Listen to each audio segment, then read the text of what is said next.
nós falamos ontem, primeiramente, da importância da palavra de Deus para a nossa vida, individualmente falando, tá? Nossa vida diária, que a gente chama de sobrevivência, né? A gente, fisicamente falando, a gente sobrevive pelo respirar. Se você parar de respirar, você morre. Então você precisa de ar para continuar vivendo.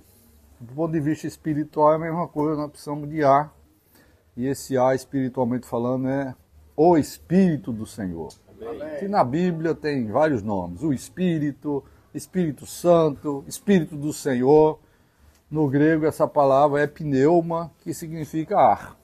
Certo? Então, do mesmo jeito que eu preciso de ar para encher meus pulmões, eu tenho um pulmão espiritual que precisa de ar. E Jesus falou lá em João 6,57, em João 6,63, as palavras que eu vos tenho dito são pneuma, né? E vida. Amém. Ou seja, você ouvir as palavras do Senhor, você está recebendo ar e está ganhando vida. Isso é igual à nossa vida biológica. Você respira e ganha vida. Na hora que você para de respirar, né, Dedé? Um dia acharam que Dedé tinha parado de respirar, não foi, Dedé? Botaram ele no necrotério lá, não sei aonde, mas ele ainda tinha ar nos pulmões. Ou seja, sem ar a gente morre. Então, irmão, nós vimos que é importante a gente desfrutar da palavra de Deus todo dia, né? Não só nós precisamos de ar, nós precisamos de comida também. Nós estamos aqui animados, vivos, porque a gente já deu uma passada ali na cozinha de manhã cedo, mamão, banana, pão, café, leite, não é verdade? Então o Senhor Jesus também falou em João 6 que ele era o pão vivo que desceu do céu. Então nós precisamos de ar e nós precisamos de comida. O ar é o Espírito, o pão é o Senhor Jesus. Mas você vai dizer igual aos judeus, dura esse discurso, como é que a gente pode comer Jesus hoje? Porque Jesus hoje está no Espírito. Então quando você exercita o seu Espírito, você recebe ar, você recebe uma dose toda inclusiva. Você recebe ar e recebe comida ao mesmo tempo. Não é maravilhoso isso aí? Por isso nós precisamos todo dia da palavra de Deus, tá? Sem essa palavra aqui, a gente não consegue nem respirar e nem sobreviver. Tá bom? Aí eu falei também de Gênesis 1, que a palavra de Deus é tão importante e tão poderosa que Gênesis 1 fala que no princípio criou Deus os céus e a terra. E se você estudar a astronomia ou as coisas do universo, você cada vez vai ficar espantado com a beleza e a diversidade da criação de Deus. Né? Tudo isso foi feito pela palavra de Deus. Nós vimos em Gênesis 2, versículo 2, que a terra, depois de ser criada, ela virou um caos. Estava debaixo de trevas e águas de morte estavam cobrindo todo o globo terrestre. E aí era um caos. E na hora que estava aquele caos, passou muito tempo, não sei quanto tempo foi, Deus apareceu assim. O Espírito de Deus não tinha morrido, tá certo? Ali fala que o Espírito de Deus pairava sobre as águas. Esse pairar aí, essa palavra no original, é a mesma que você tem para falar de uma galinha que está pairando em cima dos ovos. A galinha não tem que chocar, né? Chocar os ovos, né? Para poder gerar vida, né? Você tem o ovo ali, mas se ele for diretamente para o supermercado, ele vira comida tua. Mas se ele ficar debaixo da galinha por algum tempo, vira uma nova vida. Então, apesar do caos que havia naquele ovo ali, a terra, tá certo? Tinha uma galinha em cima. Deus é uma galinha. Eita. Complicou, né? Mas Jesus falou isso uma vez, né? Ele falou, Jerusalém, Jerusalém, né? Quantas vezes eu quis reunir vocês como uma galinha reúne os seus filhotes debaixo das suas asas. Então o próprio Jesus falou que ele era uma galinha. Tá certo? E trazendo para Gênesis 1, é como se a terra fosse um ovo, tá certo? E a galinha, que era o Espírito, estava ali. Chegou numa hora em que Deus falou e tudo começou a ficar em ordem. Se a sua vida está em desordem, se a sua vida está um caos, só tem uma solução, a palavra de Deus. Então Deus disse, haja luz, e houve tarde e manhã, e houve o primeiro dia. No segundo dia, Deus fez separação entre as águas que cobriam o globo e criou as nuvens. Então você tem agora dois tipos de água. A água terrestre, que é a água de morte, e a água celestial, as nuvens ali, que são águas de vida. Por que são águas de vida? Isaías 55 fala isso, ó. Isaías 55, 10, eu acho. Porque assim como descem a chuva e a neve dos céus, certo? E para lá não tornam, porque ela desce, vai para o mar, depois evapora, faz um processo de dessalinização, evapora e vira nuvem de novo. E fica esse ciclo o tempo todo. Águas de morte se transformam em águas de vida que caem na terra e o que acontece? Sem que primeiro reguem a terra e a fecundem e a façam brotar para dar semente ao semeador e pão ao que come. Assim será a palavra que sair da minha boca. Não voltará para mim vazia, mas fará o que me apraz e prosperará naquilo para que a designei. Vocês entenderam aí? Porque houve o segundo dia, houve separação de águas, porque Deus já estava prevendo o terceiro dia. No terceiro dia ia surgir a porção seca, os continentes, e os continentes precisavam frutificar, precisavam gerar sementes. Então no terceiro dia Deus criou a erva, a relva, as árvores frutíferas, e com a água do segundo dia caindo ali em cima, então você tem produção. Ou seja, a atuação da palavra de Deus, a palavra de Deus que você recebe é como uma chuva, certo? Então o que eu estou falando para vocês hoje é a palavra de Deus. Tudo bem, Deus está usando a minha boca. Mas eu estou falando da palavra de Deus, não é a minha palavra, tá? E essa palavra de Deus, ela desce para você. O seu coração é também mostrado lá em Mateus 13, que é uma boa terra, que pode frutificar a 30, 60 e a 100 por um. Então vejam como a palavra é importante. Deus falando e as coisas acontecendo. No quarto dia, Deus criou o sol e a lua. Por quê? Porque a vida criada no terceiro dia precisa do ciclo de noite e dia para produzir. Ou seja, a sua vida nem sempre são flores. Nem sempre é dia. Existe noite também. Mas não se preocupe, porque a alegria vem pela manhã, tá certo? A noite dura somente 12 horas, pelo menos aqui no nosso lugar onde a gente vive. Então, meus irmãos, se a sua vida tem noites, não se preocupe. O dia virá, tá certo? Então Deus criou o sol e criou a lua. O sol representa Cristo, que tem luz própria, e a lua representa a igreja, que resplandece a luz do sol. Não é assim? A luz que a lua reflete na terra é a luz que vem do sol. Isso mostra o quê? Que a igreja é simplesmente uma lua que reflete a luz do sol. Por isso, eu volto sempre para o mesmo ponto, é tão importante a palavra de Deus, porque o sol está na palavra. Aliás, João 1 fala que o verbo, a palavra, era Deus. Certo? No princípio era a palavra estava com Deus e a palavra era Deus. Então Deus é o sol, Deus é a palavra. Então como é importante essa questão, né, da palavra de Deus. Amém? E essa chuva que cai, é um ponto que eu queria voltar aqui no terceiro dia, ela não, aqui em Isaías 55 diz que ela não volta novamente até que produza. Então, esse ciclo é para gerar vida. E gerar vida, meus irmãos, significa produção. Amém? E isso tem o lado espiritual, ou seja, a vida interior. Você não pode ser a mesma pessoa de um dia para o outro. A chuva da palavra de Deus, que você absorve todo dia na própria Bíblia, ela tem que produzir alguma coisa. Lembra que Jesus, uma vez, passou numa figueira e a figueira não tinha fruto? O que é que Jesus fez? Amaldiçoou. Então, isso significa, se você é um cristão que não produz, é porque a água, a palavra de Deus, não está fazendo efeito na sua vida. Ela é simplesmente letra preta no papel branco. E nós falamos ontem que isso aqui é alimento.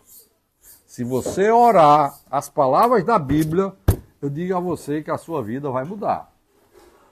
E você vai crescer, tá certo? Então isso é produção. O que era produção no terceiro dia? As sementes, que germinavam e brotavam. Isso é a condição normal que Deus estabeleceu. Olha que é uma sequência. Primeiro dia, segundo dia, terceiro dia, quarto dia, o sol, a lua. Então você não... se você recebe luz do sol, é interessante que você esteja na igreja. Porque na igreja você tem o resplandecer do sol. Se você é um cristão isolado, você é uma estrela lá no fim do universo que ninguém nem sabe que você existe. Certo? Mas se você se junta com outros para invocar o nome do Senhor e para desfrutar da palavra de Deus, você está na lua. E a lua cheia é perfeitamente visível, né, na terra, né, no dia de lua cheia. Então, claro isso aí? Amém. Né? No sexto dia, ele criou os animais domésticos, né, de manhã. E depois, ele criou o homem. Sabe o que é que significa isso, irmãos? Isso significa um processo de crescimento de vida. Tudo começa com a luz do primeiro dia, com a separação entre as coisas que são terrenas e as coisas celestiais. Se você não tiver essa separação na sua vida, no seu dia a dia, a sua vida não cresce. Depois você é uma boa terra que tem que produzir, recebendo luz do sol e vivendo a vida da igreja, tá certo? Isso vai evoluindo, tá? Você vê que as coisas estão crescendo, tá? De erva, relva, árvores.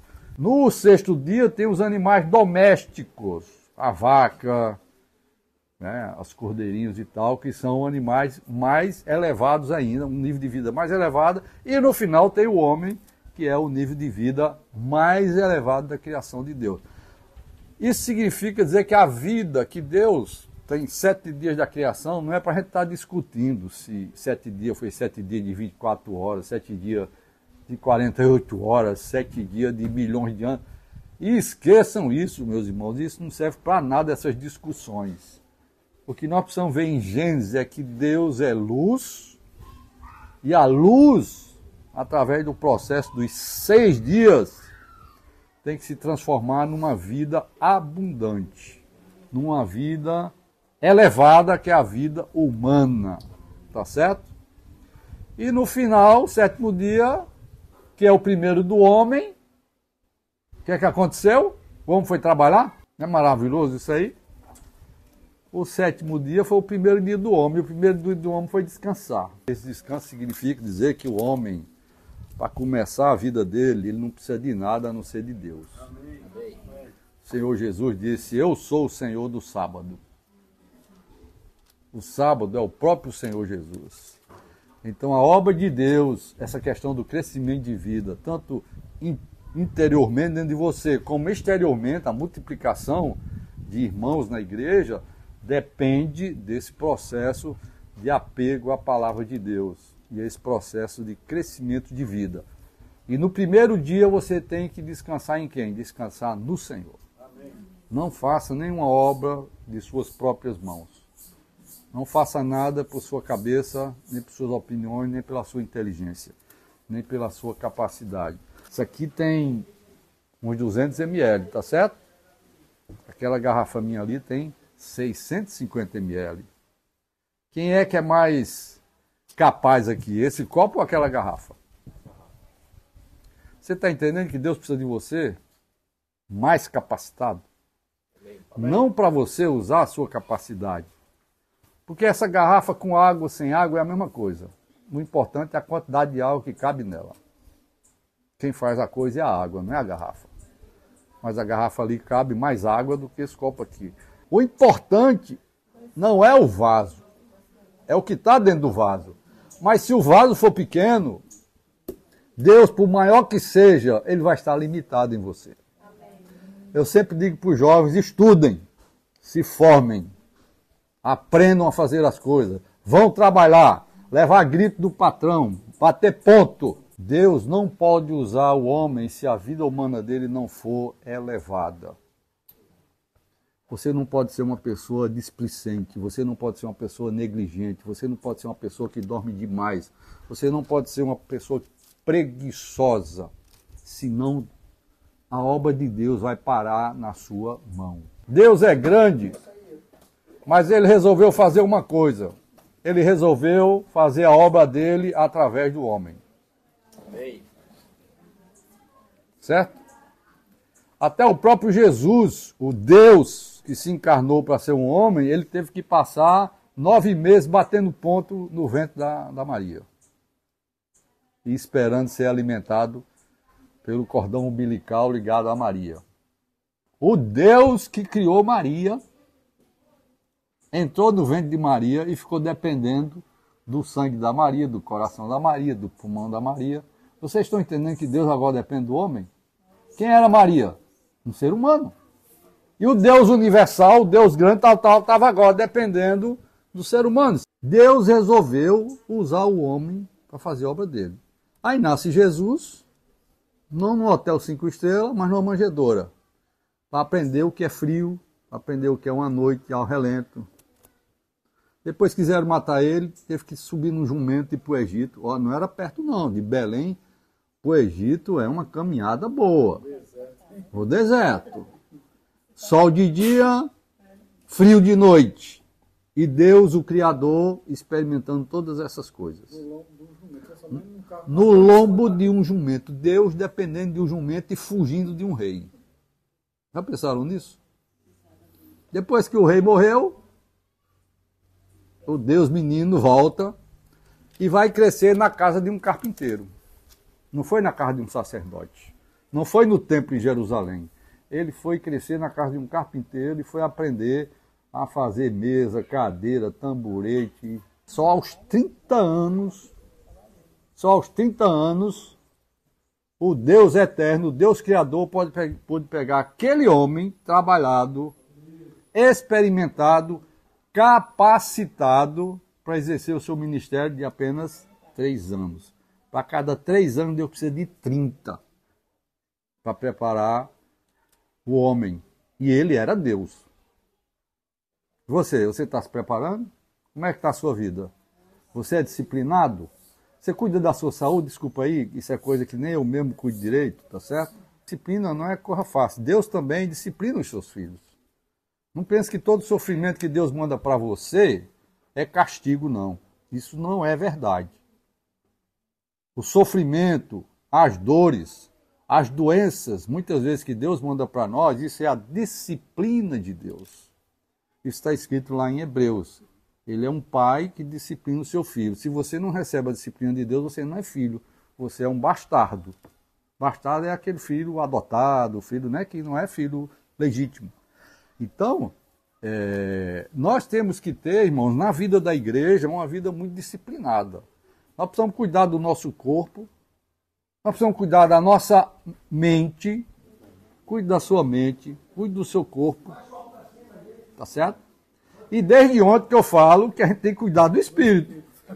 Então o homem é tripartido, ele tem corpo, alma e espírito. E você precisa ser disciplinado, você precisa... 1 Tessalonicenses 5,23, vamos ler, isso aqui é importante. 1 Tessalonicenses 5,23. O mesmo Deus da paz os santifique em tudo, e o vosso espírito, alma e corpo sejam conservados íntegros e irrepreensíveis na vinda de nosso Senhor Jesus Cristo. Você está esperando a vinda do Senhor Jesus? Se você é uma pessoa que está esperando a vinda do Senhor Jesus, você tem que conservar o seu ser tripartido, corpo, alma e espírito íntegro. Íntegro aqui não é questão pecaminosa, não. Isso aqui é de integridade, tá certo? Completo, ou seja, não tem dano. Não tem problema no corpo, não tem problema na alma, nem tem problema no espírito. Isso é o que se chama, é o que está escrito aqui no grego, de integridade. Não é integridade moral, é isso que eu quero dizer. Então, de acordo com a Bíblia, espírito são, mente sã, corpo são. Isso está escrito em Romanos. Eu não tenho tempo aqui para falar muito, mostrar muito versículo para vocês, mas Paulo falou que até o vosso corpo mortal será vivificado através do Espírito que dá vida. Né? O Espírito, é Romanos 8, né, Ronaldo? Romanos 8. Tá certo? Vocês entendem, meus irmãos? Como a vida cristã precisa ser levada mais a sério, começando o Espírito, suprindo o Espírito, alimentando o Espírito com a palavra de Deus, tá certo? Através de uma mente sã, porque se você não tiver uma mente sã, nada vai chegar no seu espírito. Você precisa de uma mente sã como um canal para receber a palavra de Deus, porque você, na verdade, você precisa do corpo primeiro, tá certo? Que se você não abrir os olhos, botar a Bíblia na sua frente, dos seus olhos, você não vai ver a palavra de Deus. Concorda comigo? Então você primeiro tem que ter o seu corpo são. A coisa entrou no ouvido ou nos olhos, você tem que ter uma mente sã. Mas não fique na mente. Porque a mente não é o fim. A mente é um condutor do espírito para dentro do teu espírito. Mas Paulo falou, a fé vem pelo ouvir. Então você precisa usar o seu corpo são, a sua mente precisa estar sã, para que o seu espírito seja alimentado. Por isso Paulo fala aqui, o vosso espírito, alma e corpo sejam conservados íntegros e irrepreensíveis. Amém? Amém. Bom, essa parte aqui, eu vou parar por aqui porque eu tenho um outro encargo para vocês, mas tem tudo a ver com o que eu falei. Se você não resolver esse primeiro assunto, o que eu vou falar agora não vai acontecer. Porque eu vou falar agora da nossa responsabilidade como uns sacerdotes de Deus. Não sei se todos aqui sabem, no Velho Testamento tinha uma tribo só de sacerdotes, era a tribo de Levi. Certo? Mas no Novo Testamento, Pedro, lá em 1 Pedro 2, 1 de Pedro 2,5, também vós mesmos, como pedras que vivem, sois edificados casa espiritual. Essa casa aqui, quando Pedro falou isso, ele estava se referindo, no caso do Velho Testamento, ao templo. Certo? Mas agora não tem mais um templo físico. Por isso aqui na vida da igreja a gente não está nem aí com o negócio de templo. Tá certo? Porque templo é 4 paredes de tijolo igual essa casa aqui. Não tem nada de especial. Agora existe uma casa espiritual. Então o lugar de servir é na casa espiritual. Que casa é essa? É a igreja. Agora, para seres o quê? Quem é que serve na casa? Os sacerdotes, lá no Velho Testamento. E era só uma tribo, a tribo de Levi. Mas agora Pedro está dizendo, para serdes, todos vocês serdes sacerdócio santo. Ou seja, você foi separado para ser um sacerdote.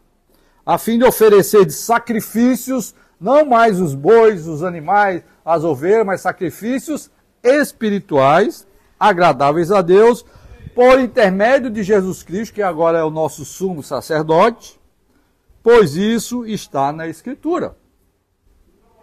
Mas o versículo 9 ainda fala outra coisa. Além de sacerdócio santo, o versículo 9 diz, vós porém sois raça eleita, ou seja, não é mais só os judeus que são raça eleita. Aqui o contexto é entre judeus e agora a nova aliança. Vocês, mesmo que não são judeus, vocês são também uma raça eleita. E vocês são um sacerdócio real. No tempo dos judeus tinha o rei e os sacerdotes. São duas linhas diferentes. Mas agora no Novo Testamento você é sacerdote e você é rei. nação santa, povo de propriedade exclusiva de Deus, a fim de quê? Como é que termina aí, Ayrton? Proclamarmos as virtudes daquele que vos chamou das trevas para a sua maravilhosa luz. Você hoje está numa casa espiritual, como se fosse um templo sagrado. Você hoje é um sacerdote santo, separado por Deus. E você é real, você tem autoridade. Com o fim de quê? Qual é o objetivo disso tudo? Proclamar. Proclamar as virtudes. Qual a primeira coisa que você faz para proclamar as virtudes? Pregar o Evangelho. Isso está em Romanos 15, 16. Eu vou ler para vocês numa outra versão. Eu gostaria que vocês dessem para mim na versão que vocês têm aí. Romanos 15, 16. Para que eu seja ministro de Cristo Jesus entre os gentios, no sagrado encargo de anunciar o Evangelho de Deus, de modo que a oferta dele seja aceitável, uma vez santificada pelo Espírito Santo. Como é que fala aí, Ronaldo? Sagrado encargo. Sagrado encargo. Fica meio complicado você entender o que é isso aí. Quem conhece bem a Bíblia sabe o que é, mas quem não conhece muito a Bíblia não sabe o que é isso aí. O que é sagrado encargo? A nova versão internacional diz o seguinte: de ser um ministro de Cristo Jesus para os gentios, com o dever sacerdotal de proclamar o Evangelho de Deus. No grego, essa palavra é como um sacerdote de Deus para proclamar o Evangelho. Então, isso significa que hoje a nossa principal função na terra, como sacerdote de Deus, é pregar o Evangelho. Você tem pregado o Evangelho? Irmão, nós precisamos pregar o Evangelho. Ah, mas não tem tempo de sair na rua. Sim, você não tem tempo de sair na rua, mas você vai na padaria comprar pão. Você vai na sorveteria tomar sorvete. Você vai no parque passear, vai ou não vai? Tá cheio de gente lá ou não? Você acha que o Evangelho é só ligar um alto-falante no meio da rua, como eu fazia antigamente com meu avô? Meu avô era evangelista e me levava de lado. Ele me levava para carregar uma boca de som desse tamanho, que era umas trombetonas assim, mais uma bateria pesadíssima, e eu arrumava todo o esqueleto lá da coisa e ele pregava o Evangelho no cemitério, nas cadeias, e me levava junto. Eu preguei Evangelho em cadeia, cemitério, escambau por aí, em feira. Isso é coisa do passado, meus irmãos. Vou dizer mais uma coisa para vocês. Sabe onde hoje as pessoas estão mais frequentes? Na internet. Sabia que você pode usar a internet para isso? A gente tem aqui na nossa plataforma da igreja os provérbios, né? Os dias mais sábios, que são pequenos comentários de provérbios de 2 minutos por aí.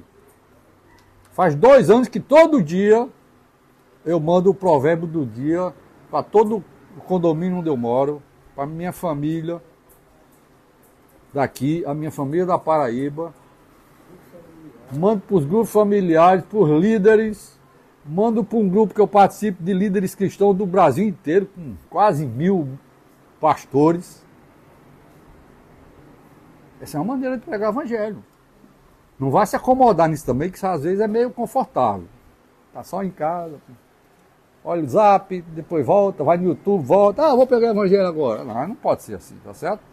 Mas eu queria chamar a atenção de vocês, que vocês têm grupos onde vocês participam, que podiam muito bem receber um provérbiozinho de manhã cedo. Ou um versículo da Bíblia. Tem muitas maneiras de você fazer isso, tá certo? Eu posso sair na rua? Eu posso. Uma vez por mês, pelo menos lá em Fortaleza, a igreja sai para pregar o Evangelho na rua, distribuir literatura, distribuir o jornal Vida a Vida e tudo mais. Posso fazer? Posso. Mas você pode todo dia. Por exemplo, quando eu vou nos meus médicos, né? Eu não saio de lá sem orar por eles e deixar um jornal. na padaria, no posto de gasolina, tá certo? Onde a gente vai, na escola, os alunos lá da tua escola, seus colegas de trabalho, os colegas de faculdade. O que eu quero dizer para vocês, irmãos, é que nós somos sacerdotes. E hoje Deus, ele se agrada com os sacrifícios. E Paulo fala aqui que os sacrifícios são as pessoas que você oferece para ele. Se você não pregou o evangelho, você não está deixando Deus muito satisfeito com você, não. Sinceramente. Aqui não fala em agradável, né, Ronaldo? Para que os gentios se tornem uma oferta aceitável a Deus, santificados pelo Espírito Santo. Você quer ver Deus alegre com você? Prega o evangelho. Prega o evangelho. E como eu falei ontem, se precisar, fale alguma coisa. Seja uma pessoa do evangelho, viva o evangelho. Amém? Então, louvado seja o Senhor. Agora eu queria dizer para vocês que a maneira mais eficaz de pregar o evangelho é através dos relacionamentos. Eu tenho uma pesquisa aqui, até mandei no grupo aí de vocês aí daqui da região, como é que você chama aqui? Litoral Oeste, é? É um nome bonito danado, né? Litoral Oeste. Eu mandei para vocês, quem está nesse grupo aí, tem uma pesquisa por uma empresa, Haggai Internacional. Ela perguntou às pessoas que se converteram ao Evangelho de Cristo, como eles se converteram. Sabe qual foi o resultado da pesquisa? 49,7% se converteram através dos parentes. E 29,9% através de amigos. Ou seja, quase 50% é dos parentes e quase 30% dos amigos.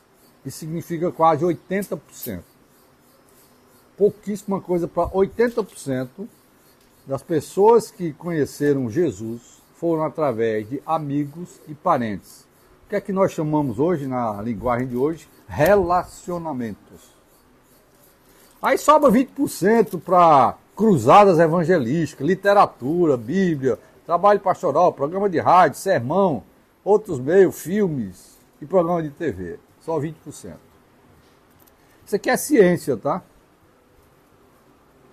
Isso aqui é coisa exata. Se a ciência está dizendo que 80% é através de relacionamentos, por que é que eu vou focar em outras coisas e não nisso aqui? Ah, irmão, então eu vou deixar de distribuir literatura? Não.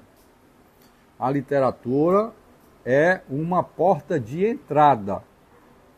Tá certo? É uma porta de entrada para você criar um relacionamento. Tá? Então, a gente tem, por exemplo, o Ronaldo foi achado num ponto de ônibus, não foi? Com o jornal Árvore da Vida. Alguém chegou e contou. O vizinho dele contou ele. Não sei se vocês eram amigos. Não. Nem se falava, nem dava bom dia, né? Eu que fui falar com ele, porque eu pensava que ele era crente, por causa do testemunho dele, né? Da cara dele, do jeitão dele. Do jeitão dele, bem sério, né? Aí ele te deu Um jovem. um Jave. Tem um jornal Árvore da Vida, hoje o Ronaldo está cuidando de vocês aqui. Mas não foi o Jave. Foi o relacionamento dele com o vizinho. Vocês estão entendendo? Vamos colocar a literatura no seu devido lugar? Ela é uma porta de entrada. Mas quem vai consolidar são os relacionamentos. Você precisa fazer amizade. Você na área de psicologia tem uma oportunidade de conversar com os psicólogos, com os estudantes e tal. Você faz amizade, nem que seja de 1 hora, ganha a confiança do outro e no final você pede para orar por ele. E ainda deixa a literatura, porque a literatura você tem que deixar, você deve deixar o seu contato ali. Tá certo? Porque se o evangelho fizer efeito no coração daquele cara, se ele for um predestinado para a vida eterna, ele vai ligar para você de volta. E aí você continua o relacionamento e mais cedo ou mais tarde ele é um irmão crescido, servindo a Deus também como um sacerdote real. Amém. Amém?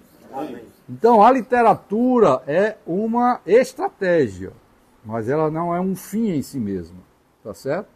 Então lá em Fortaleza nós estamos promovendo muito agora cada irmão comprar pelo menos 30 jornais por mês.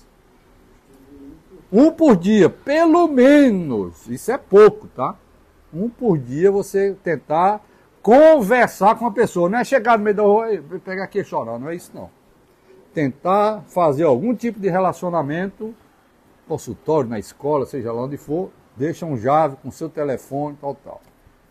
Aí você vai semear um por dia, 30 por mês. Que tal vocês adotarem isso aqui? Amém, Ronaldo? Amém. Só para terminar, eu quero dizer para vocês a experiência de Paulo. Efésios 3,8, Paulo fala o seguinte: a mim, o menor de todos os santos, me foi dada esta graça de pregar aos gentios o evangelho das insondáveis riquezas de Cristo. Paulo dizia que para ele era uma graça pregar o evangelho das insondáveis riquezas de Cristo. Eu até disse para os irmãos hoje de manhã, na conversa informal, não saia por aí pregando a igreja, a vida da igreja, não pregue. O que é que Paulo pregava? Nesse versículo, as insondáveis riquezas de Cristo. A vida da igreja é uma consequência, é um resultado. Porque tem muitos de nós que ainda estão nessa fase de lua de mel e só dá problema. De falar mal dos outros, falar mal das denominações. Eu também era assim. No dia que o meu líder se desviou e virou rebelde, caiu a ficha. Eu falei, ih, rapaz, eu não posso mais falar bem dessa igreja não. Porque o cara aqui pisou na bola. Como é que eu vou dizer que isso aqui é o melhor lugar do mundo? Não é. Nós temos só uma visão. A visão que devemos ser um. Devemos praticar a unidade. Mas não fale mal dos outros. Você prega as insondáveis riquezas de Cristo. E as insondáveis riquezas de Cristo são obtidas através de você voltar à palavra de Deus todo dia. Voltar ao seu espírito e exercitar o seu espírito. Ok? Está claro isso aí? Vamos para a experiência de Paulo em Colossenses, capítulo 1. Colossenses capítulo 1, Paulo fala o seguinte, versículo 27, final desse versículo, ele é muito rico. Cristo em vós, a esperança da glória, o qual nós anunciamos. O que é que Paulo anunciava? Cristo. E ele dizia para as pessoas, Cristo em vós, ou seja, Cristo precisa entrar dentro de você, você precisa se converter, invocar o nome do Senhor, e Cristo precisa entrar dentro de você. Somente Cristo entrando dentro de você é que você vai voltar a ser glorificado outra vez. Porque você foi feito para a glória de Deus e você caiu e agora você é um pecador. Precisando, né? Todos pecaram e carecem de quê? Da glória de Deus. Romanos fala isso. Nenhum pecador que nasceu hoje nessa terra tem mais a glória de Deus. Perdeu a glória de Deus. Mas Paulo está dizendo aqui, eu anuncio Cristo em vós, a esperança da glória. Vamos anunciar esse evangelho? Amém. Isso é pregar, tá certo? Advertindo a todo homem e ensinando a todo homem. Então não é só pregar. Você precisa ensinar. Volto a dizer, é uma questão de relacionamento. Se o Ronaldo tivesse ficado só com aquele jornal, né, Ronaldo? Não sabe se estaria aqui hoje. Mas alguém chegou junto dele e ensinou. Nós temos uma irmã na igreja... Perseverança, não foi? Tem uma irmã em Fortaleza, a irmã Fátima, da Demetal, contactada por um jornal Ave da Vida que a Jussara deixou na loja dela. O jornal foi a porta de entrada. Depois ela apacentou, eu fui com ela na casa dela algumas vezes, mas a Jussara que cuidou mais. E essa irmã foi contactada por um jornal. Hoje ela é uma das líderes do Ministério das Mulheres no Nordeste. E aqui no Ceará, as irmãs sabem disso, conhecem, né, a Fátima? Por quê? Alguém pregou, o jornal abriu a porta, mas essa pessoa que pregou foi ensinar para ela. Lembra o que eu falei ontem de Mateus 28? Ide por todo mundo, pregar o evangelho, fazer discípulos de todas as nações, batizando em nome do Pai, do Filho e do Espírito, ensinando-os a guardar todas as coisas que vos tenho ordenado. Onde é que estão todas as coisas que vos tenho ordenado? Está aqui na Bíblia. Por isso você precisa conhecer a Bíblia, você precisa se alimentar da Bíblia. Eu volto a tocar nesse assunto. Entendeu? Então, irmão, realmente essa questão do Evangelho, Paulo, só terminando aqui, ele fala, ensinando a todo homem toda sabedoria, a fim de que apresentemos todo homem perfeito em Cristo. Então, Paulo tinha uma meta. O Josélio tinha uma meta, apresentar Ronaldo perfeito ou maduro. No grego, essa palavra é melhor traduzir como maduro. E maduro tem a ver com as coisas de vida que eu falei de ontem para hoje aqui, tá certo? Não é perfeição no sentido de um cara de moral elevada, a linguagem dele mudou. Cadê o Dedé aqui, né? Dedé tá ali. Dedé, eu soube que ele era um cara todo desajeitado, né? Então provavelmente a linguagem dele era outra, não era não, Dedé? Mas não é só isso. Hoje, o que fez Dedé um novo homem foi a vida de Deus dentro dele. Alguém pregou para ele, alguém cuidou dele, a vida cresceu dentro dele, a linguagem dele mudou e assim por diante. Então nós devemos ganhar as riquezas insondáveis de Cristo, para pregar o evangelho dessas insondáveis riquezas de Cristo e cuidar das pessoas. E a sua meta deve ser, cada pessoa eu tenho que apresentar a Deus maduro. Isso é fácil? De jeito nenhum. Né, irmão Francisco? Irmão Francisco parece que tem tempo no evangelho, não tem? Você sabe o que é que eu estou falando, não sabe? Não é fácil. E a gente passa por tantas decepções, às vezes a gente se cuida de uma pessoa há anos, quando a gente pensa que está tudo bem, o cara vai embora. Tem que ter paciência, perseverança. Por isso que Paulo termina dizendo, para isso é que eu também me afadigo. Ah, você quer ficar na sua zona de conforto? Você não vai ser um sacerdote nunca. Você quer ficar na sua zona de conforto, só assistindo Netflix, no celular, vendo rede social? Isso é zona de conforto. Eu não estou proibindo, não. Estou dizendo, eu assisto Netflix. Quando sobra um tempinho lá, eu e a dona Jussara, a gente gosta de filmes românticos, de preferência com censura de 12 anos. Eu não estou condenando isso, irmãos. Eu estou dizendo que o foco nosso tem que ser primeiro as coisas de Deus. De vez em quando sobra um tempinho, a gente vê uma coisa, vê outra e tudo mais. Mas você tem que se afadigar, não pode ficar na zona de conforto. Esforçando-me o mais possível, segundo a sua eficácia que opera em mim, eficiente em mim. Eficácia é o que é? O poder da ressurreição aqui. Não é por você só. Não adianta você se esforçar por esforço próprio. É por isso que a leitura da Bíblia, a comunhão, a oração, invocar o nome do Senhor é tão importante. Isso vai te dar força, poder de ressurreição para você lutar. Quando é que um soldado luta melhor na guerra? Quando ele está lutando com o coração, certo? Os Estados Unidos está cheio de doido hoje. Sabe por quê? Em hospitais nos Estados Unidos militares, repleto de gente doida, que veio da guerra. Sabe por quê? Porque hoje se lutam umas guerras sem sentido.